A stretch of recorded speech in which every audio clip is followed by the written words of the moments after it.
Всем привет, друзья! Я Данил Жилянин, но вы, получается, на моем YouTube-канале «Пропеть». Добро пожаловать, если вы сюда пришли в первый раз. Если вы уже не впервые захаживаете к нам на огонек, то спасибо большое, что возвращаетесь. И мы сегодня продолжение банкета у нас, да, мы продолжаем тему Евровидения. Я решил не отходить так быстро от роликов по Евровидению, потому что мне хотелось поддержать и себя, и вас, чтобы у нас у всех не было пост-евровиденческой депрессии. Да? Все мы грустим, конкурс закончился, очень жаль. Но сегодня мы немножечко еще продлим вот этот евросезон.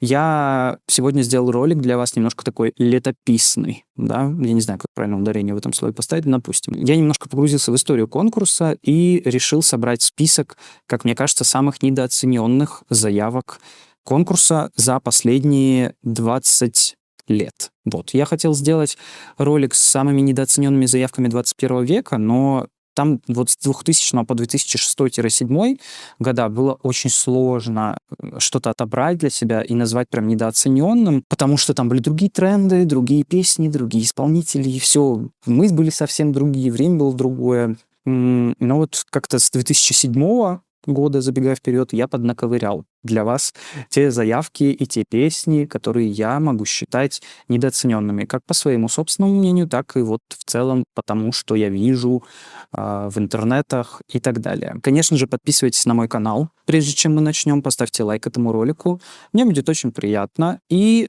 также я вас жду в своем телеграм-канале, прекраснейшем, в котором мы все вместе с вами обсуждаем всегда в такой теплой домашней атмосфере. У нас там прекрасная комьюнити, я всех плохих блокирую, поэтому не переживайте, у нас все там дружелюбная атмосфера абсолютно.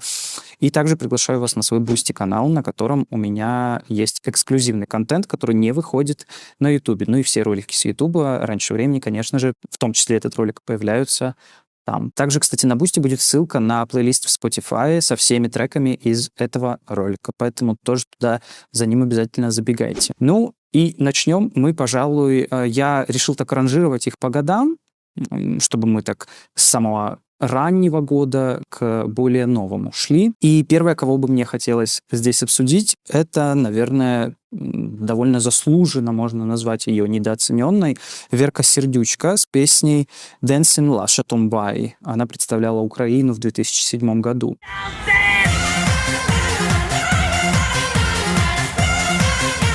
Конечно, я предвкушаю, если что, баталии в комментариях, но я попрошу вас все-таки понять, что я оцениваю заявку, песню, конкурсанта и ничего кроме этого. Ну, конечно, это ничем не поможет, вы все равно там населите, но я, во всяком случае, буду знать, что я сделал все, что мог. В целом, Верка Сердючка, она заняла тогда второе место. Неплохой результат, 235 баллов.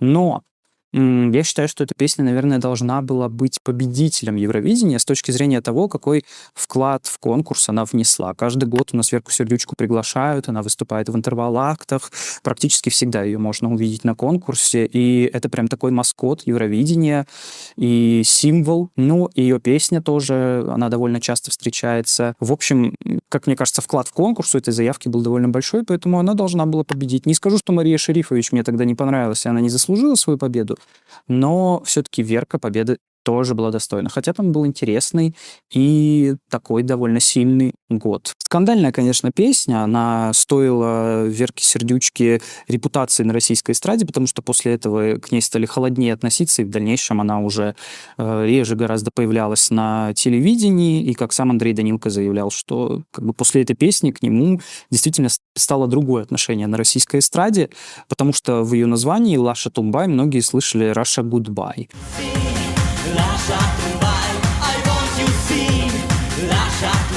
Это все чисто совпадение, просто вот многим показалось, аудиально и так далее. Конечно, в дальнейшем там тоже все менялось, но мы не будем погружаться в эти скандалы. Это словосочетание на монгольском обозначает «взбитые сливки». Но вообще автор трека, когда писал эту песню, он вспомнил песню Цоя. У него была песня, в которой пелась «Боше Тунмай». И вот он как бы вдохновился этим словом и решил сделать что-то похожее. Вот ему пришло в голову «Лаша Тумбай». Не знаю, что там впервые, курица или яйцо появилось значение на на молдавском этого словосочетания, или он просто придумал это словосочетание и потом узнал, что оно внезапно что-то означает. Но вот, собственно, как-то так. В дальнейшем, кстати, даже с этой песней Верка Сердючка снималась в фильме «Шпион». Это было с Мелиссой Маккартни. Сердючка там участвовала в таком качестве камео. В общем, да, в моем списке сегодня первой была Верка Сердючка. Двигаемся дальше. Еще из таких ранних недооцененных заявок я могу, наверное, отметить тоже спорную для многих, я думаю, песню исполнительницы Анастасии Приходько «Маму», которая представляла Россию в 2009 году.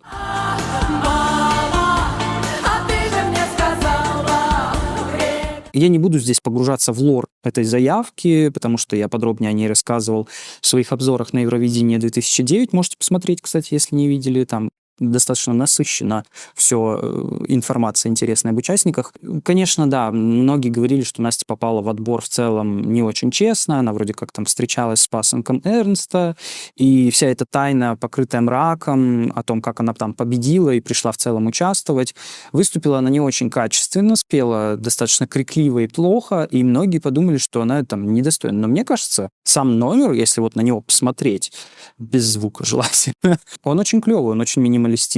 На тот момент вот эта вот фишка с тем, что она старела на экране, она смотрелась очень технологично, очень современно. И мне нравится, вот да, минимализм в номере, вот эти женщины, которые в народных костюмах стоят на бэк-вокале, и Настя такая просто в белом платье. В общем, сам стейджинг, мне кажется, он бы и сейчас современно смотрелся, так же, как и песня, если ее чуть-чуть подобработать на современный лад, то она бы звучала круто, прикольно, по-народному, по-фольклорному, как мы любим на Евровидении. Поэтому трек в целом достойный, Меладзе гений, и мне, может быть, это непопулярное мнение, которое я сейчас выскажу, но мне эта песня до сих пор нравится, если честно. Она сделана в таком стиле народных плачей, калашения это называется, то есть когда вот плакальщицы там где-то на похоронах или на каких-то событиях, и это целый вокальный жанр, если вы не знали. И это интересно, это что-то вот такое глубоко фольклорное, необычное. Поэтому, короче, за песню Константину лайк, за исполнение Насти все-таки дизлайк. Потому что недооцененная, мне кажется, эту песню сделала именно ее чересчур истеричное и мимонотное исполнение. Она заняла тогда только 11 место и 91 балл.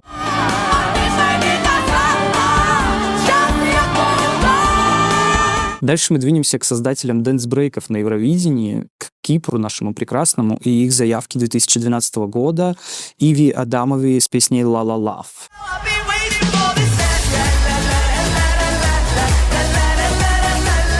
По-моему, вот этот тренд на дэнс-брейке, он именно тогда и начался впервые, потому что до этого я чуть не особо помню таких заявок, но, может быть, я ошибаюсь. Этот стиль, он не был еще так избит, вот эти летние киприотские танцевальные мотивы. Я до сих пор эту песню часто слышу где-нибудь на отдыхе, ее включают в клубах, в барах, поэтому мне кажется, что она заслужила больше, чем она получила, всего лишь 16 место, 65 баллов. Для того времени это точно звучит очень свежо, современно. В общем, мне эта песня тогда очень нравилась, и до сих пор иногда она у меня в плейлисте может всплыть. Вот как вот здесь по годам можно проследить тренды? Да, вот, например, в 2013 году была группа Хуси, и с ними выступала нам уже известная Нина Жижич, которая представляла Черногорию в 2025 году. Они исполняли песню «Игранка» от Черногории также.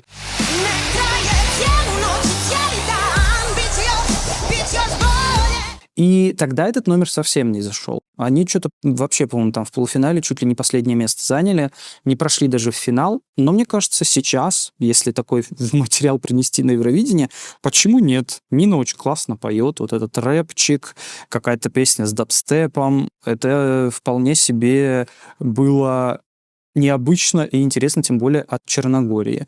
Поэтому, мне кажется, тогда эта заявка заслуживала все-таки оказаться в финале. Ну, может быть, странный номер ее подвел, или просто это было еще было не время. Еще было рановато для такого трэша.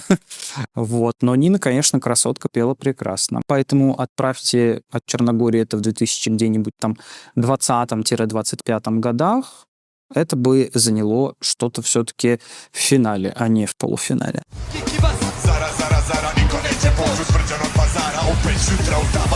Если говорить о балладах, конечно, их часто можно встретить на Евровидении, особенно в нулевых, но хороших баллад, прям таких сильных и клевых, их зачастую хорошо отмечали на Евровидении, но вот не всегда. Одна из них в 2014 году была песня от Великобритании «Children of the Universe». Ее исполняла певица Молли, не Оля Серябкина, если что.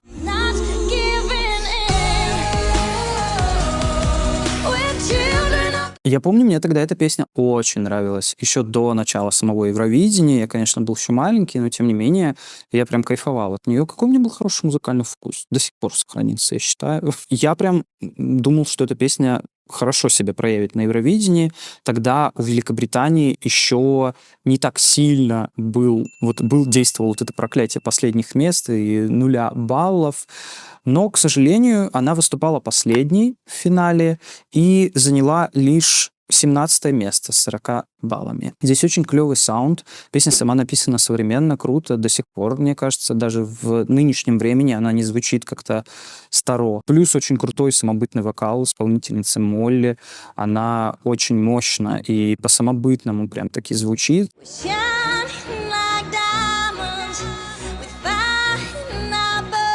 Но, к сожалению, как я потом нашел информацию, нашел для жюри, она тогда потеряла голос и к финалу так и не успела до конца восстановиться. Поэтому, скорее всего, она нашел для жюри, спела плохо, в финале не дала максимум энергии, и вот как-то таким образом сложился такой результат. Но мне кажется, этот трек очень крутой, он заслуживает позиции, точно, повыше, чем 17 место. Продолжая тематику баллад, вы знаете, я их очень сильно люблю, поэтому их сегодня здесь будет много. Следующий трек в 2015 году мне тоже очень заходил от Эстонии. Элина Борн и Стиг Раста с песней «Goodbye to Yesterday».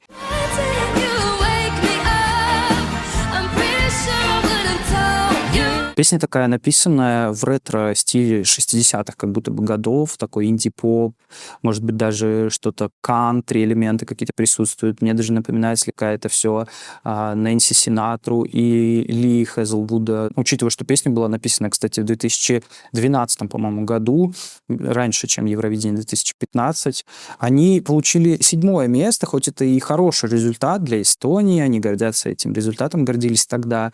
Он считается одним из лучших в их истории на Евровидении, но мне кажется, что этот трек заслужил все-таки чего-то повыше. Но там мужчина достаточно грязновато в финале спел, и номер был у них очень минималистичный, подчеркивающий вот этот разлад в отношениях у пары. Девушка очень шикарно поет, у нее прекраснейший вокал, просто чистейший, и каждый раз у меня от этой песни мурашки. Я прям кайфую очень сильно от нее. Ну и плюс год 2015 все-таки был очень сильный. Там у нас была и Полинка Гагарина, и Måns Zelmerlöw с песней Heroes, и Ильвола от Италии. В общем, было кому раздать баллы, поэтому, видимо, вот 106 только досталось эстонским участникам, но для меня они в сердечке того года до сих пор сидят. Классный трек, послушайте, если никогда не слышали. Часто, конечно, недооцененными мы называем заявки от стран Big Five.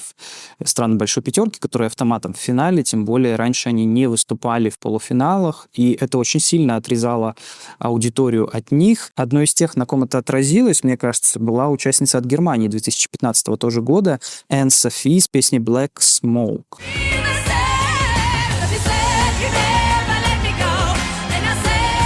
Кстати, что интересно, она была первой участницей от Германии, которая получила 0 баллов на Евровидении. То есть это был прям провал, ее захейтили очень сильно в Германии. Как она могла привести такой результат? Сейчас для Германии это уже просто абсолютно не новость получить 0 баллов на Евровидении, как и в этом году, кстати. В общем, да, это сказалось на ее репутации, ее захейтили, она даже на какое-то время ушла в дикое затишье и не хотела продолжать свою карьеру, хотя трек очень крутой. Может быть, она не очень хорошо справилась с вокалом в финале и немножко не дотягивала какие-то моменты вокально, но мне кажется, песня, она такая немножко написана в стиле Эми Вайнхаус.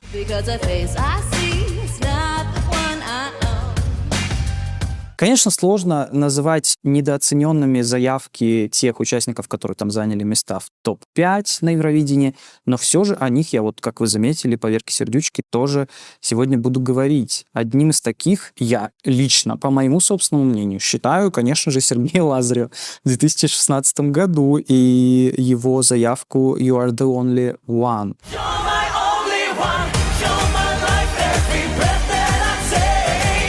Это был шикарный номер, это была очень крутая постановка, невероятно современная. Таких никто еще не делал на тот момент на Евровидении. Вся Европа офигела, зрители ему дали первое место. А вот жюри засунули его только, по-моему, на 5-ю строчку или на 7-ю даже, что-то такое. Заслуживала ли Джамала победы? Да. Но Сергей ее тоже заслуживал, я считаю. Это не супротив тому, что вот я обесцениваю результат Джамала. Нет, просто мне кажется, что тогдашняя заявка Лазарева, она должна была победить. Но все-таки уже в Европе были достаточно холодные отношения к России на Евровидении. Все боялись, что конкурс поедет в Россию, и вот это может вызвать какие-то споры и недоумения. Но все же, если бы, мне кажется, все не сложилось так, как сложилось в итоге с Россией на Евровидении, эту заявку, мне кажется, вспоминали бы часто, и она также вошла бы в историю самых каких-то часто вспоминаемых на конкурсе, и Сергей бы часто приезжал в качестве выступающего в интервал-актах на конкурсе. Вернемся к тем, кого обделили и дали всего лишь последнее место. Одной из таких, опять-таки, была участница от Германии. Джейми Ли с песней «Ghost» в 2016 году была.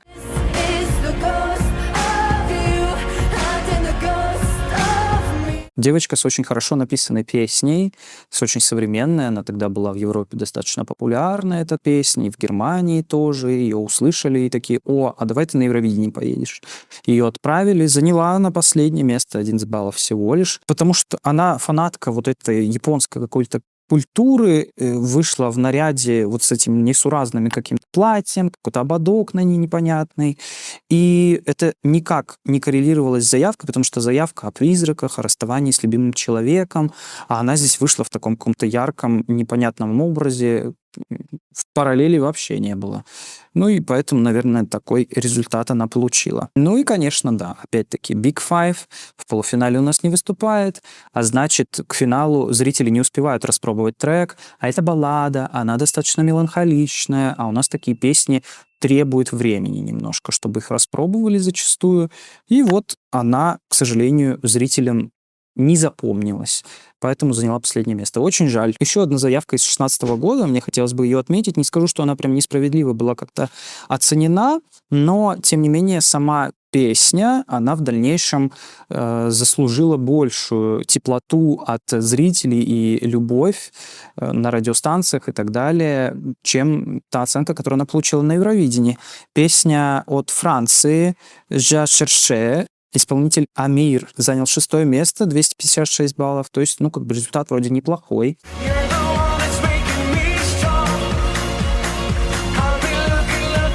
Он, кстати, был тем, кто прервал порочный круг Франции на Евровидении с низкими баллами и последними местами. Впервые за 14 лет он поднял Францию с дна турнирной таблицы наверх. Что интересно, вы знаете, что заявки Франции на Евровидение, они часто франкоязычные.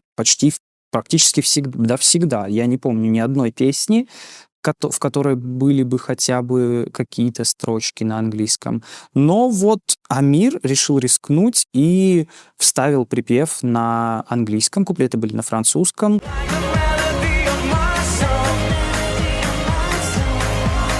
И на него, конечно же, там немножко нахейтили во Франции, что вот они достаточно ревностно относятся к своей языковой культуре. Но, тем не менее, благодаря этому припев очень легко запомнился зрителям. И в дальнейшем трек крутили часто по радио. В России я его очень часто слышал на радио. Она сделана очень в духе треков 2016 года, таких клубных, летних, танцевальных. Тогда было много популярной какой-то диджейской музыки, и его трек очень хорошо втиснулся вот в эту ветвь тренда такого на радио и в целом музыкальной индустрии европейской. Немецкий телеканал ZDF даже использовал этот трек в дальнейшем для музыкального сопровождения официального чемпионата Европы по футболу. Вот так вот. Следующая, кстати, в моем списке песня от страны-победительницы Евровидения 2026, от Болгарии. У нее, хоть это была и первая победа на Евровидении, но до этого тоже были достаточно интересные и классные заявки. Вот, например, одна из таких была от группы Equinox с песней Bones в 2018 году.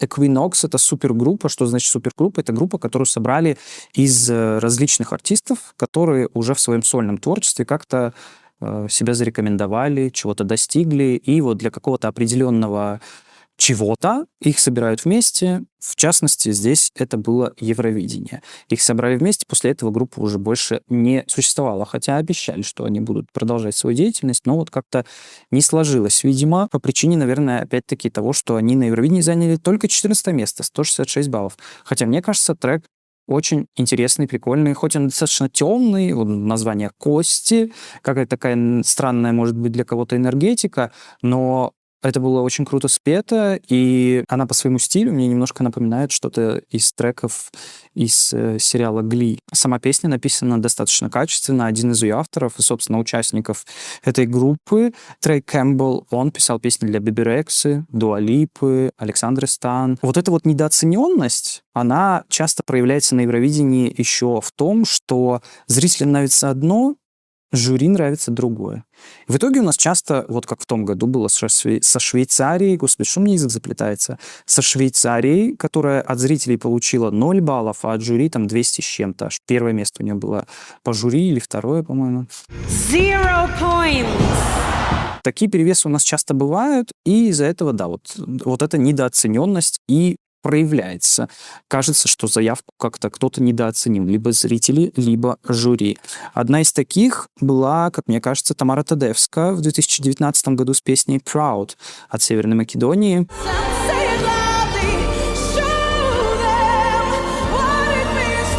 Очень тяжелый и лиричный трек с личной историей, задевающий вопросы свободы, гордости за самого себя, за ближнего и женской какой-то силы.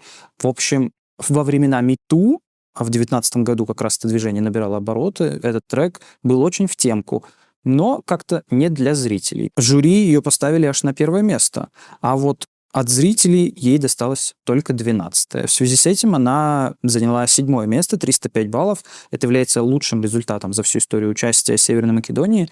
Но мне кажется, этот трек все-таки достоин большего, потому что вокальная партия очень крутая, невероятная. И сам саунд у трека, он очень качественный, очень хорошо сделанная баллада, которых, редко можно встретить все-таки на Евровидении. Уж тем более, они все достаточно такие клишированные зачастую, а здесь это сделано было по канонам чего-то более широкого, чем просто конкурс песни Евровидения.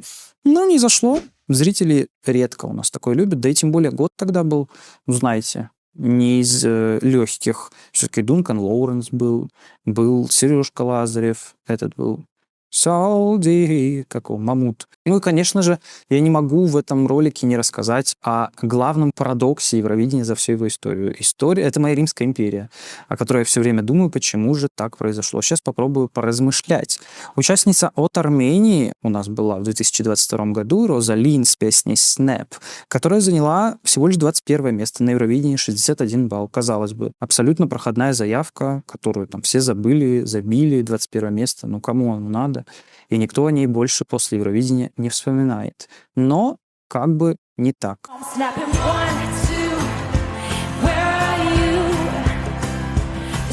Розе очень повезло, потому что ее трек через какое-то время, прямо-таки после Евровидения, завирусился в ТикТоке, потому что под него стали парочки снимать ролики с отпусков, какие-то любовные всякие штучки, и песня получила невероятный буст, невероятную виральность какую-то в соцсетях, что позволило Розе добраться аж до всяких телешоу в США и до знаменитого чарта Billboard Hot 100, что для песни Евровидения является огромной редкостью на самом деле. У нас по пальцам можно пересчитать, которые попадали в Hot 100. Она подписала контракт с очень крупным лейблом Columbia Records, который работает с Адель и Гарри Стайлзом и так далее. То есть у нее судьба после Евровидения уже сложилась. Не скажу, что сейчас она как-то себя проявляет в творческом плане слишком активно, но тем не менее на фестивалях она часто выступает, выпустила альбом, по-моему, который был достаточно тепло воспринят аудиторией, и, может быть, у нее еще все впереди, потому что буст вот этот она все равно словила, и он с ней еще останется, хитяра у нее есть, который кормить ее будет всю жизнь. Вроде бы интересный номер. Она была в такой белой комнате, в которой было все обклеено стикерами. Она говорила, что это посвящено как раз раз-таки ковиду, когда она написала эту песню, вот этой изоляции, когда ты остаешься наедине со своими навязчивыми мыслями. И вот эти стикеры — это как раз-таки эти навязчивые мысли, которые она срывает, и потом в итоге она освобождается от них, когда открывает и выходит через большой выход, находит, короче, выход из своего вот этого тяжелого мыслительного потока. Вроде бы все клево. И номер выглядит хорошо, и песня сделана хорошо. Но вот что не так? Почему зрители не оценили? А потому что на Евровидении у нас, как я всегда говорю, все-таки есть формат определенный, свой. Не всегда те песни, которые, может быть, зайдут на более широкую аудиторию, зайдут на Евровидение. И наоборот, те, которые заходят на Евровидение, не всегда зайдут на более широкую аудиторию. Вот, например, не знаем, что сейчас ждет Бангарану. Может быть, она и выстрелит, а может быть, и вообще нет. Но, тем не менее, на Евровидении она вот триумф какой-то получила. Еще будут в дальнейшем у меня сейчас здесь в списке такие заявки, у которых также, мне кажется, вот отсутствует формат Евровидения именно. А он у него все-таки какой-то свой. Какой, не до конца понятно. Но не зря есть Eurovision поп-трек, такой вот стиль Eurovision поп-трек. Поэтому, мне кажется, здесь дело в этом. Ну и все-таки соцсети — это такая непредсказуемая штука, что там завирусится тоже непонятно. Мне этот трек очень нравится, и я искренне считаю его недооцененным и очень круто написанным. На данный момент, кстати, по прослушиваниям на Spotify эта песня является второй за всю историю Евровидения. На первом месте у нас Дункан Лоуренс по прослушиваниям, у него там что-то за миллиард уже, а у Розы Лин вот только вторая позиция. Но я тоже думаю, что у нее в этом плане все еще впереди. Песня до сих пор везде играет, на радио, ты идешь где-нибудь в магазине, в такси, везде ее можно услышать до сих пор. Вообще 22 год был достаточно сильный на недооцененные заявки, потому что там было все очень странно, мы не будем вдаваться в подробности, но для меня было много треков, которые недооценили. Следующим, вот я, например, хотел бы задеть песню от Steen, исполнительницы от Нидерландов, ее трек «De Diepte». Он очень такой, конечно, глубокий, тяжелый и, может быть, чересчур кому-то может показаться меланхоличным, но я такие баллады люблю.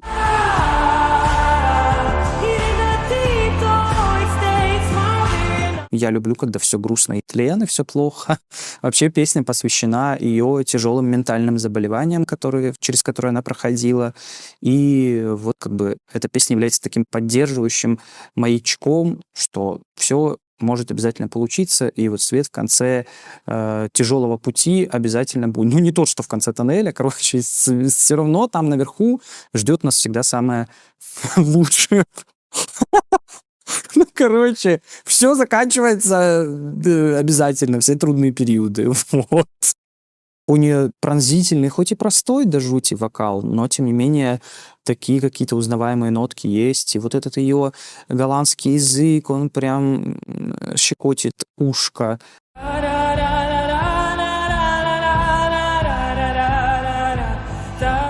Очень красиво это звучит, потому что мы в целом, кстати, голландский язык на Евровидении крайне редко слышим. Вообще, я ни разу не слышал, это единственная, по-моему, заявка. Ну еще Европопа, но там какое щекотание ушей, не-не-не.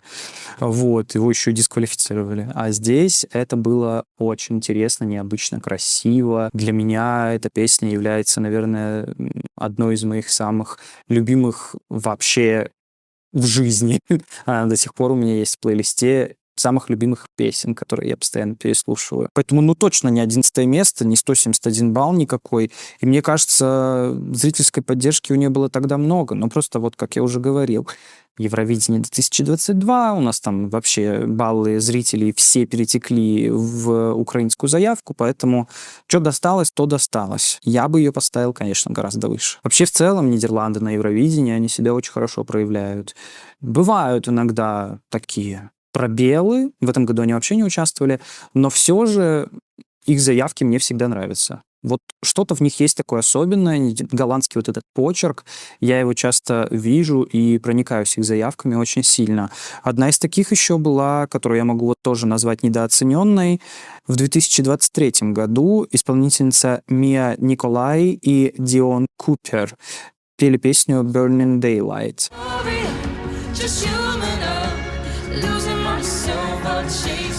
Они не прошли вообще в финал, 13 место в полуфинале заняли.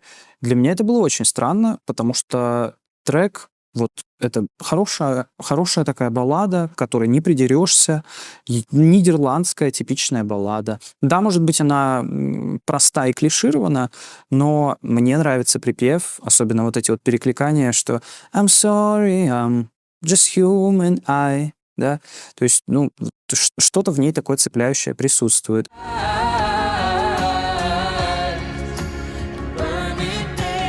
Многие делали определенные теории, по какой причине эта песня могла не зайти на Евровидение, потому что, это правда было неожиданно. Все-таки Нидерланды, они как-то не настолько прогадывают, да. Тем более этот трек написал Дункан Лоуренс, и он их максимально пушил на Евровидении. Они без отбора туда сразу прошли, поэтому здесь как будто бы все сразу беспроигрышно выглядит. Но нет. У девушки Мии есть русские корни. Ее мама Мии Марина Николаевна Крылова, известная российская пианистка, между прочим. И она в свое время когда-то эмигрировала в Нидерланды. Я уж не знаю, вряд ли, наверное, этот какой-то русский след у Мии мог как-то повлиять на то, что они не прошли в финал.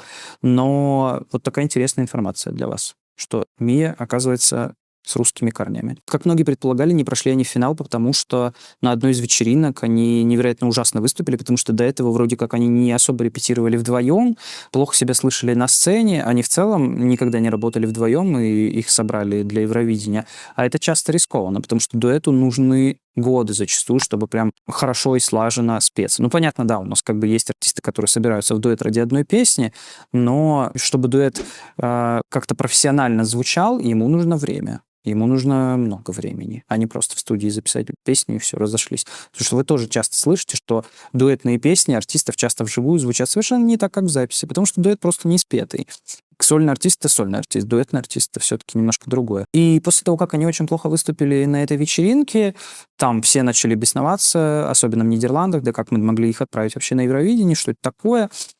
И ставки на них начали тоже сразу падать, люди стали недовольны, экстренно начали переделывать аранжировку, подняли тональность. Выступили они в итоге на Евровидении хорошо, но это был минималистичный, темный достаточно номер, они там по кругу ходили и очень слабо взаимодействовали с камерой, только друг с другом. Может быть, поэтому заявка эта не зашла. Но это первая заявка, которая за 8 лет не прошла финал от Нидерландов.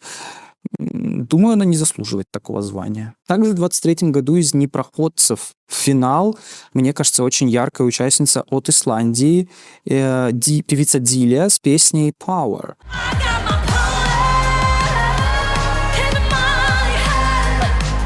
Она заняла 11 место в полуфинале, ей чуть-чуть не хватило до финала, буквально там несколько баллов. Песня очень крутая, она очень глубокая, с вокальной точки зрения. Прям такой коммерчески удачный хит. Номер у нее был очень странный. Она там что-то прыгала, бегала. Песня вообще о внутренней силе. И вот она как бы ее показывала, что она там и колеса делает, и там на руке постояла, попрыгала, побегала. Она была одна в достаточно таком странном наряде, только бэкдропы, она, ее прыжки, танцы и больше ничего. Наверное, поэтому она не приметилась особо зрителям и не прошла в финал, но, несмотря на вот эти все тулупы тройные, она пела шикарно, стабильно и очень мощно, очень клево. Но сам трек очень хороший. Может быть, есть вопросы к номеру, да, как я уже сказал, но песня клевая. Еще одна участница с 23-го года с очень красивой пронзительной балладой и невероятнейшим просто вокалом. Одним из лучших за всю историю Евровидения, кстати. Ее исполнение называют поистине сильнейшим за всю историю конкурса. Я часто видел какие-то топы, и прям, по-моему, даже официально где-то ее называли одной из лучших вокалисток. Но вот как-то только 9 место ей дали, 168 баллов. А в полуфинале она вообще еле как прошла в финал, заняла 10 место в полуфинале. Алика от Эстонии с песней «Bridges».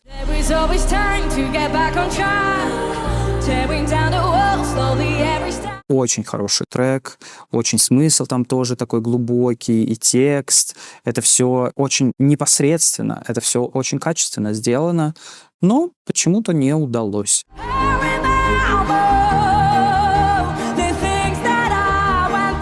Может быть, все накушались балладами, хотя вот тоже у нас в 23-м году и победила в итоге баллада, но что-то случилось не так. Почему? У меня здесь нет ответов, правда. Она, кстати, из города Нарва, русскоязычного, и очень хорошо говорит по-русски, выпускает треки на русском языке даже. До сих пор она продолжает свою деятельность, но достаточно местечковую. На эстонском, на русском, на украинском что-то выпускает. Пока не было у нее какого-то такого мощного хита. Возвращаясь к причинам недооцененности треков на Евровидении, да, часто подводит всех в вокал. Вот бывает такое, но также есть какие-то скандальные вещи, которые тоже строят теории определенные, порождают теории, которые рождаются вокруг песен, и почему они могли не удостоиться какой-то более высокой позиции на Евровидении. Также наоборот. Иногда благодаря скандалам у нас треки взмывают на вершину, но иногда нет. Например, один из таких участников был в 2024 году от Бельгии, исполнитель Мусти с песней «Before the Party's Over».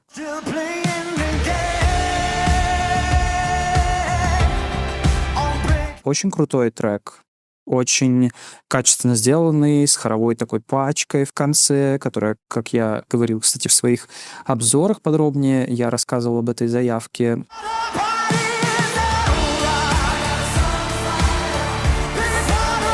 Вот эта пачка хора, в ней поют все еврофаны, которых он смог собрать, он им там писал в интернете, вы можете отправить мне припев, который вы исполняете, и он его вставил прям в бэк-вокал своей заявки. Интересный ход. Он очень плохо пел вживую, хотя в записи, в студийке трек очень клевый и интересный. Может быть, кому-то показались странными вот эти скачки на фальцетные такие моменты. Потому что, опять-таки, они были спеты плохо. Стейджинг у него тоже был странноватый с этими микрофонами. Но он сам как будто был слишком позитивен для такой песни. От него вот энергетика какого-то такого клевого рокера исходила, а трек-то вообще не такой. Трек вообще не об этом, и энергетика у него другая должна быть. Плюсом ко всему, вот я говорил про разные скандалы, он вышел на сцену с надписью «Peace» на руке, и многие подумали, что это тоже могло немножко на него повлиять. Плюс во время его выступления бельгийский вещатель на телеканале показал заставку о том, что они протестуют против Евровидения, потому что там участвует Израиль и так далее. В общем, какие-то здесь скандальные такие склоки были, поэтому у меня были в том числе подозрения, что из-за этого это могло сказаться на его результате, потому что в финал он не вышел, занял 13 место в полуфинале и 7 баллов. Кстати, фан-факт, если кто-то не смотрел мои обзоры на Евровидение 24, здесь о нем тоже сообщу, у него есть фит с группой российской Мумий Тролль, песня «What About Ecosystem». 24 год в целом был полон разочарований и странностей на Евровидении. Например, последнее место в финале очень незаслуженно, мне кажется, заняла группа Goethe с песней «Ульвахам» от Норвегии.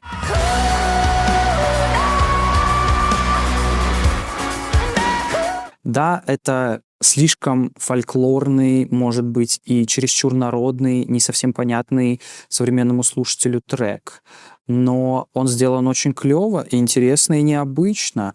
Плюс там в самой, во-первых, история заявки, средневековая скандинавская баллада о девушке, которую мачеха превратила в волчицу. В общем, идея у этой песни, она глубокая, но зритель не всегда это понимает.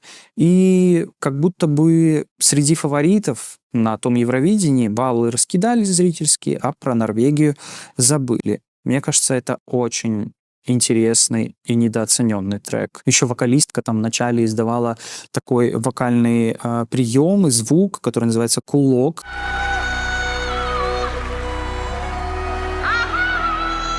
И дословно он переводится как «призыв коров, клич для животных». В общем, такая интересная, наполненная всякими средневековыми отсылками композиция. Ну и, конечно, говоря о недооцененных заявках 2024 года, я не могу не отметить Эден Галан от Израиля с песней «Hurricane». Это тоже одна из моих римских империй.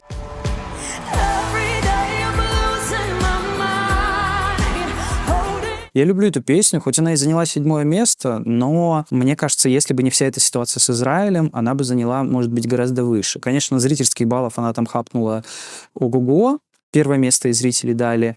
Может быть, тоже это связано с тем, что происходит с Израилем. Но зрители ее очень сильно опустили на, по-моему, 12 место. Она его не заслужила, потому что трек написан в таком стиле американских баллад, очень хорошо сделанных для как будто бы Грэмми и так далее. Я рассказывал, что она жила в Москве в своих обзорах на Евровидение 24 года, что она сотрудничала с Лепсом, в детском голосе российском участвовала. В общем, за ней хвостик очень такой имеется, не всем приятный, и многие были разочарованы тем, что такая девушка у нас с таким прошлым едет на Евровидение от Израиля. Но сам трек клевый, и исполнительница Эден очень прекрасная. У нее шикарный, интересный, необычный вокал. Справилась она с этой песней на все 100. Там есть и свистковый регистр, и всякие разные цепляющие жюри обычно вещи, но не в это время все-таки. Ну, еще из 24 года, наверное, я могу немецкого участника отметить. Исаак с песней «Always on the Run». В Германии все думали, что он там займет какое-то последнее место и были разочарованы, но напрасно вы переживали. Вам надо было в этом году об этом переживать, потому что Исаак тогда занял 12 место. Это неплохой результат для Германии.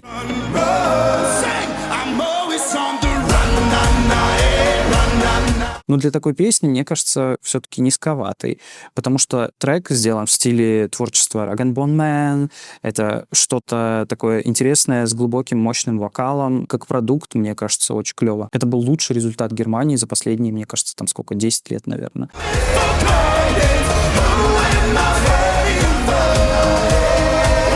В 25 году тоже были некоторые заявки, как мне кажется, недооценены. И вот один из них даже не прошел в финал. Участник от Кипра, Тео Эван. 11 место он занял в полуфинале. У него был очень крутой, насыщенный номер, интересная песня с такими немножко отсылающими к нулевым вставками музыкальными, вдохновленные вот этим трендом на нулевые, который сейчас все еще тянется.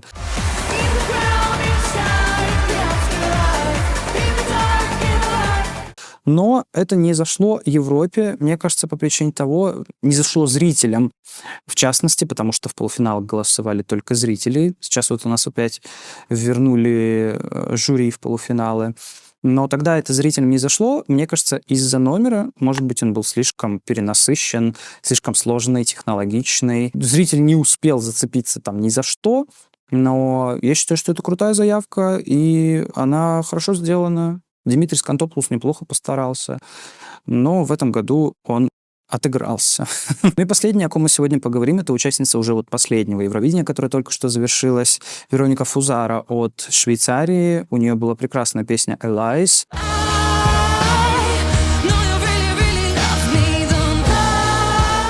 Мне кажется, как я говорил в своих обзорах тоже, и повторюсь сейчас, это песня, которая не в формате Евровидения, хотя у нее был классный номер, у нее был классный вокал, сам трек написан хорошо.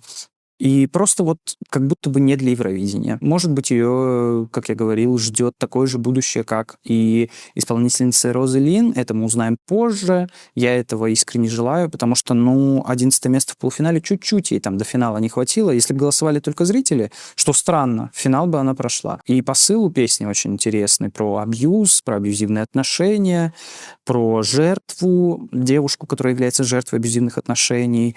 И здесь песня сама была написана от лица абьюзера, и в музыкальной составляющей это очень круто было передано с этими достаточно спокойными куплетами, а в припеве накал вот этот вот какой-то тревожный, он усиливается.